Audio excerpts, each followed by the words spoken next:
I'm Kinda. I am originally from Syria. I arrived to England in 2015. I was living in Damascus, in the capital of Syria. Yeah, exactly. Because I have little girl, it's not safe to continue in Syria. I can't send her to school. Still have a lot of people still living in Syria, but everyone in risk. No one can say I am safe. Okay. Yeah, I can. It's not easy to live this feeling. I left all my life in Syria. I left my mom and dad. I left my friends, my job. I left everything just to make my daughter in safe place. I still prefer my life in Syria. I left more than 5 years in the war in Syria. I saw a lot of sad things. I saw people dying in street. I saw a lot of blood in street. But with all the situation, I had amazing life in Syria.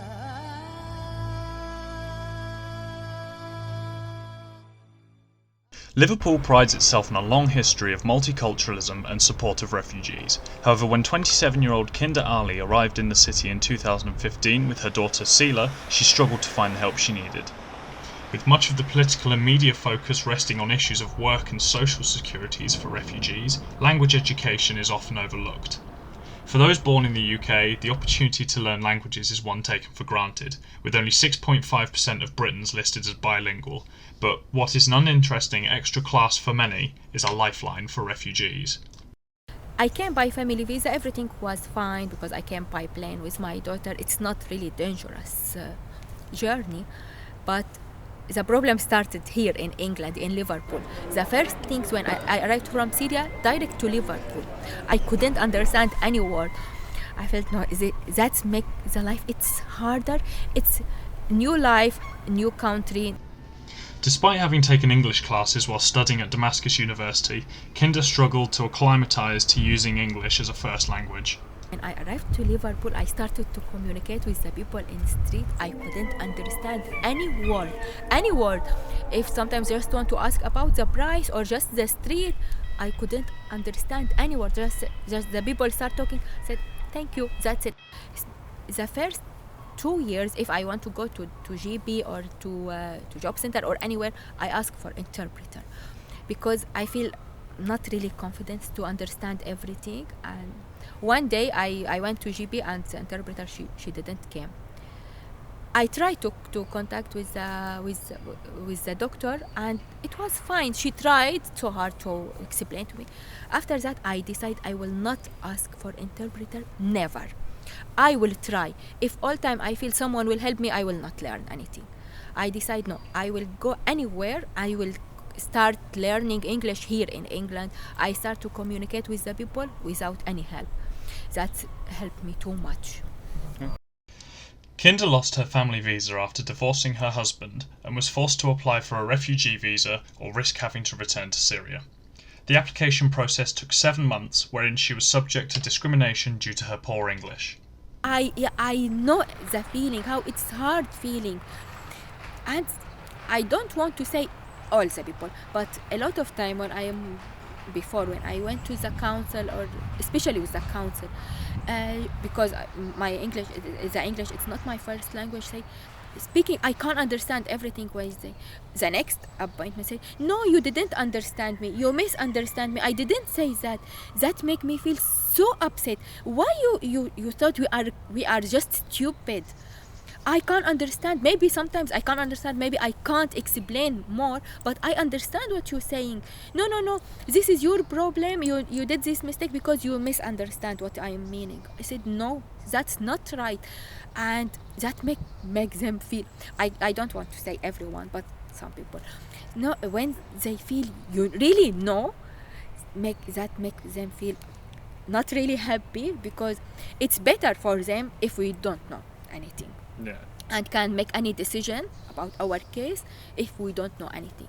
When you feel you can understand now, when they talking with me about anything, I can't answer them, feel not really happy. Kinda was eventually successful in getting the help she needed at one of Liverpool's language schools. I spoke to Suzanne McIntosh, the manager and tutor at Kensington's Adult Learning Centre, to see how they cope in one of Liverpool's most diverse wards. I've got a marine biologist in one of my classes, and she's currently cleaning the rooms in the hotels. So, people are really trying to, and if they can't do it without the language, and they might be able to go online, but there's not enough there for them at all. So we've got classes started again at 6 different levels, and they're really, really busy. Well, for the past 3 years, we haven't been funded by anyone. So we don't get any money from the council. We're not government funded in any way, shape or form. And so we have to raise money ourselves to be able to put on the language classes that we do and provide free IT for people who are unemployed and looking for work and helping them in their job search.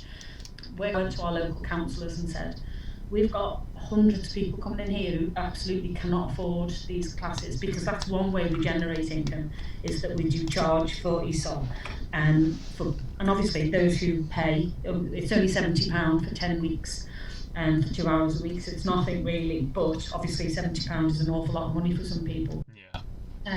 So I went to the council and they gave us £5,500. That's great. The running costs of the centre are 15 grand a month. So it's not it's not a big enough drop in the pot.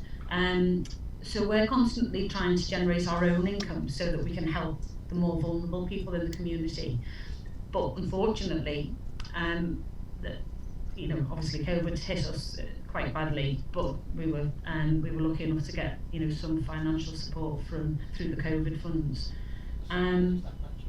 There just isn't enough money to pay our tutors. We have loads and loads of volunteers, don't get me wrong, so it's not like that everybody's paid, and even the tutors are paid half what they would get anywhere else. But then sort of the opening of the centre, we're currently open 6 days a week, and if we had, I don't know, just a bit more money behind us really, to enable us to engage more tutors, put on more classes, and then we'd be able to offer free places to people who really need it. And we've been able to, we work with Refugee Women Connect, who have like a drop-in on Shield Road in All Saints Church, and mums go there with their families, and they get a hot meal, and they have clothes there that they have to pay 10 pence for, stuff like that. But it's absolutely rampant with mums and kids. And so because they wouldn't all be able to afford to come to the centre, we go there. So 1 tutor and 2 volunteers go there to help people. But really, that's, we should be trying to charge for that, to cover the tutor's cost, to cover volunteer expenses, to cover resources. But that's just done because it's part of our community. We want to try and help people in the community effectively. We need government support, I feel, on that. Services like those provided at Kensington's Learning Centre go beyond that of communication. A 2018 study by Oxford University's Migrant Observatory found that across the UK, 43% of MENA refugees did not list English as the language they spoke at home. Without proper support, this led to a marked drop in language proficiency that a further 24% reported had resulted in difficulties with finding work or continuing education. The same study noted that an £8,000 disparity in earnings amongst refugees was linked to English proficiency, and that 31% of those struggling with language were unable to gain any qualifications. Participation with courses such as these has been declining since 2010, with education spending falling by a third between 2010 and 2019. The teaching capabilities of language schools has been reduced, with long waiting times for the few spaces available. After the number of non-UK residents rose by 18% to 9.2 million in just 4 years, 53% of learning centres said their organisations found it difficult to meet ESOL course demand, with another 13% finding it very difficult. I don't understand the situation with the council. We've been in touch with the mayor, we've got our local councillors involved, and there's all kinds of ways we've tried to somebody in the council and say to them, do you know what's going on here? Do you know how many people I turn away every week? People think that we are part of the council, that we're government employees, and it's absolutely not the case, but we should be, really.